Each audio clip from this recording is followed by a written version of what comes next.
اعوذ باللہ من الشیطان الرجیم بسم اللہ الرحمن الرحیم۔ السلام علیکم محترم ناظرین۔ مفتی طارق مسعود کا کہنا ہے کہ یزید کے مسئلے میں امام حسین علیہ السلام غلط تھے۔ ایسا انہوں نے کیوں کہا، اس کی وجہ کیا ہے؟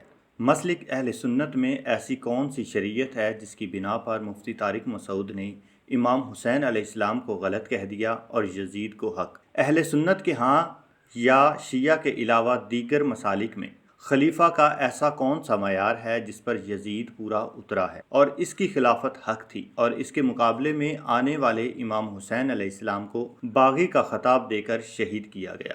یہ سب جاننے کے لیے چلتے ہیں ویڈیو کی طرف۔ اچھا میرے بھائی، اگر یزید کو نہ اچھا کہیں نہ برا کہیں تو پھر یزید کے ہاتھ پر بیعت کرنے والے صحابہ معاذ اللہ نہ اچھے ہیں نہ برے۔ دنیا میں ایک اصول یاد رکھو، شریعت میں جو بادشاہ ہو، جس کے ہاتھ میں قوت نافذہ ہو، اس کے اچھے اور برے کی بحث اسلام میں ہے ہی نہیں، سمجھ رہے ہو؟ اس کی اطاعت واجب ہے۔ تو صحابہ یزید کو اچھا سمجھیں برا سمجھیں، جنہوں نے بیعت کی ہے اس بیعت پہ کی ہے کہ پاور کس کے پاس ہے؟ یزید کے پاس۔ جو پاورفل ہوتا ہے اسلام میں حاکم اسی کو کہتے ہیں، اور بخاری مسلم کی واضح صحیح حدیثیں ہیں کہ جب ایک شخص حاکم بن جائے اس کے خلاف جو بھی کھڑا ہو قتل کر دو، کائن من کان، جو بھی ہو۔ اسلام میں اتحاد کی بڑی ویلیو ہے۔ یہ جو ہم دیکھتے ہیں نا کہ فلاں حاکم بہت نیک ہے فلاں بہت برا ہے، اس کا کرنا کیا ہے؟ نیک اور برے کا ہے تو ہے، چاہے اچھا ہو چاہے برا ہو، اس کے خلاف بغاوت نہیں کر سکتے آپ۔ ملک میں انارکی پھیلے گی، اسٹیٹ دو ٹکڑوں میں تقسیم ہو جائے گی، لوگوں کا خون بہے گا۔ صحابہ کرام رضی اللہ عنہ نے اس کی یزید کی بیعت کر لی تھی، مثلا حضرت عبداللہ بن عمر رضی اللہ عنہ بھی ہیں اور باقی لوگوں کے بھی بعض نام لیتے ہیں، تو کہتے ہیں آپ کو اس میں کیا اعتراض ہے؟ شاہی ہمیں کوئی اعتراض نہیں ہے، ہم یہ کہتے ہیں بیعت ہوئی کس طریقے سے؟ عبداللہ بن عمر نے بیعت کر لی تھی، اچھا جی، اب ہم یہ پوچھتے ہیں کہ جو عبداللہ بن عمر رضی اللہ تعالیٰ عنہ کی بیعت کرنا ہے، کیا اس چیز کی توثیق ہو جائے گی کہ یزید کی خلافت ٹھیک ہے؟ تو پھر صحیح ہے، پھر تو حضرت حسین سے مخالفت کی ضرورت ہی کوئی نہیں تھی۔ حضرت حسین بیعت نہ بھی کرتے تو خیر تھی۔ اصل میں حضرت حسین کا جو بیعت کرنا ہے نا، وہ امت محمدیہ صلی اللہ علیہ وسلم میں امام تھے، اور قرآن میں ہے نا کہ ان کے جو علماء ہیں اور اللہ والے ہیں، یہ لوگوں کو حرام خوری سے اور برے کاموں سے کیوں نہیں روکتے؟ حضرت حسین کا وہ ٹائٹل تھا۔ اب میرا ایک کلپ بھی چڑھا ہوا ہے بڑا سخت قسم کا، میں ابھی وہ آدھا گھنٹہ لگ جائے اگر بولوں۔ The difference between the natures of Hussain ibn Ali and عبداللہ ابن عمر۔ عبداللہ بن عمر کی نیچر پیسو تھی، حضرت حسین کی ایکٹیو تھی۔ عبداللہ بن عمر کے سامنے جب حضرت معاویہ نے حضرت عمر کی گستاخی کی، 4108 نمبر حدیث ہے کہ میں اس کے باپ سے بھی زیادہ خلافت کا حقدار ہوں، کی تھی نا؟ حضرت ابن عمر کی تھی، اس کے باپ کی۔ بعد میں مجھ سے پوچھا کہ آپ نے جواب کیوں نہیں دیا؟ ان کا میں نے فتنے کے ڈر سے خاموش ہو گیا اور قتل ریزی کے ڈر سے، اور مجھے جنت کی نعمتیں یاد آ گئی۔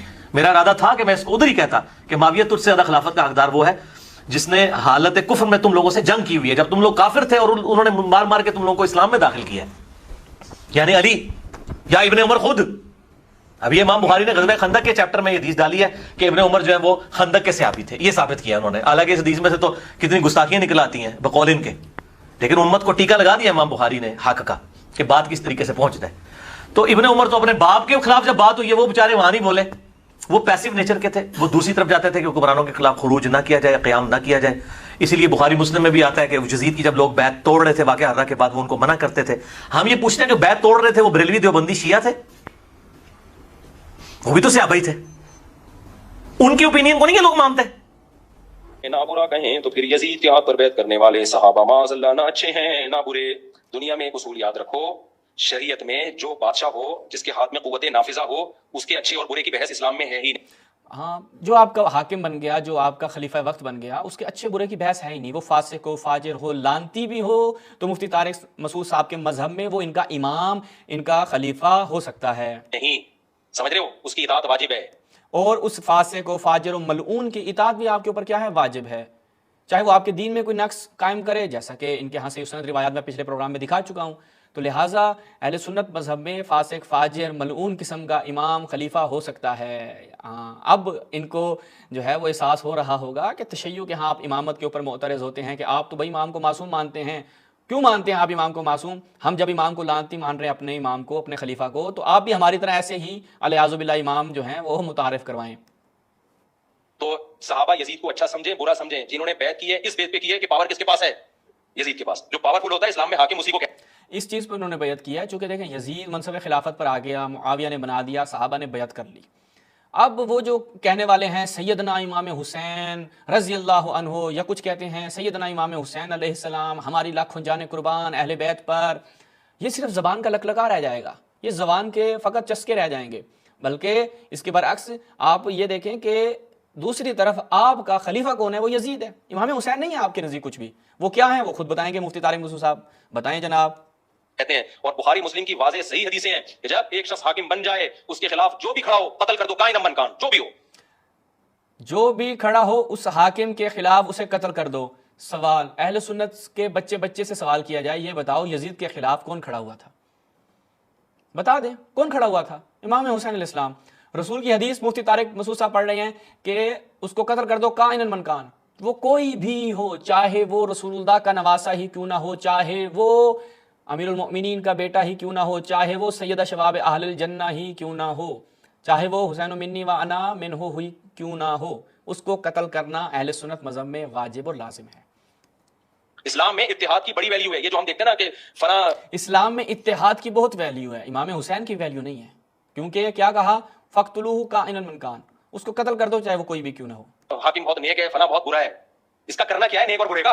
کیا اچار ڈالنا ہے اپنے حاکم کا؟ آپ کے امام اور خلیفہ جو ہیں وہ اچھا ہو برا ہو لانتی ہو کچھ بھی ہو یزید ہو، کیا مشکل ہے آپ کو؟ پتہ نہیں اہل سنت آج کے کیوں شرماتے ہیں یزید کو اپنا خلیفہ قبول کرنے میں؟ ہے تو ہے، چاہے اچھا ہو چاہے برا ہو، اس کے خلاف بغاوت نہیں کر سکتے آپ، ملک میں انارکی پھیلے گی، اسٹیٹ دو ٹکڑوں میں تقسیم ہو جائے گی، لوگوں کا خون بہے گا۔ اب دیکھیں یہ جو الفاظ ہیں نا مفتی طارق مسعود صاحب کے، یہ کہ اپنے علماء نے لکھے ہیں اس بات کو کہ امام حسین علیہ السلام نے اشتباہ کیا، علیہ باللہ خطا کی، انہوں نے امت کے اجتماع کو توڑا۔ امت کس پہ جمع ہو چکی تھی؟ یزید پہ۔ تو یہ امام حسین نے جو کام کیا رسول اللہ کی حدیث کے مطابق، یہ مفتی طارق مسعود پہلا بندہ نہیں ہے جو یہ استدلال کر رہا ہے، ابھی تو میں آپ کے سامنے رکھوں گا، ان کے علماء نے انہی روایات سے استدلال کرتے ہوئے امام حسین علیہ السلام کو باغی اور خارجی ڈکلیئر کیا ہے۔ تو لہٰذا اہل سنت مذہب میں امام حسین علیہ السلام واجب القتل تھے۔ تو جن صحابہ نے یزید کے ہاتھ پہ بیعت کی انہیں اس سے بحث ہی نہیں تھی کہ یہ نیک ہے یا کیا ہے، فاسق ہے، انہوں نے کہا پاورفل ہے، بیعت نہیں کرو گے تو بغاوت کے جرم میں قتل کر دے گا۔ بغاوت کے جرم میں قتل کر دے گا۔ کس کو قتل کیا گیا؟ امام حسین علیہ السلام کو۔ اچھا پھر یہ نا ایک بڑا عجیب و غریب ڈرامہ، وہ جی امام حسین کو تو یزید نے قتل ہی نہیں کروایا، کیوں؟ امام حسین علیہ السلام کس کی حکومت کے خلاف نکلے تھے؟ کس کی حکومت کے خلاف؟ یزید کی۔ تو پھر آپ یزید کو کیسے کلین چٹ دیتے ہیں، کیسے اس کو بری ذمہ قرار دیتے ہیں؟ وہ تو چاہتا ہی نہیں تھا۔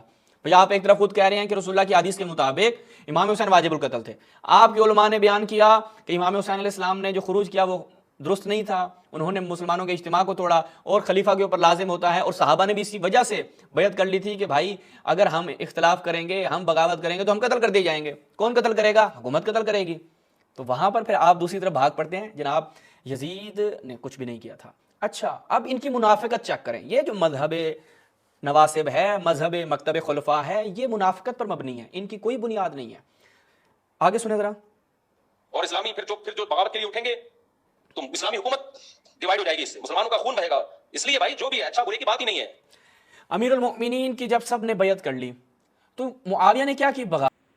شریعت میں جس کے ہاتھ میں قوت ہو، جو بادشاہ ہو، اس کے اچھے یا برے ہونے کی بحث اسلام میں نہیں ہے، بلکہ اس کی اطاعت اللہ اور رسول کی طرف سے واجب ہے۔ اسلام میں جس کے پاس طاقت ہو، قوت ہو، اس کو خلیفہ بنایا جاتا ہے، اسی کے ہاتھ پر بیعت کی جاتی ہے۔ مسلم اور بخاری کی حدیث کے مطابق اگر کوئی حاکم بن جائے، اس کے مقابلے میں جو بھی آئے اسے قتل کر دو۔ اچھے یا برے کو کیا کرنا ہے؟ جو حاکم ہے وہ ہے، بس اس کی اطاعت کرو۔ عبداللہ بن عمر نے یزید کی بیعت کی تو کیا اس سے یہ ثابت ہوتا ہے کہ یزید کی خلافت ٹھیک ہے؟ اگر ایسا ہے تو پھر تو امام حسین علیہ السلام سے مخالفت کی ضرورت ہی نہیں تھی۔ اگر وہ بیعت نہ بھی کرتے تو کوئی مسئلہ نہیں تھا۔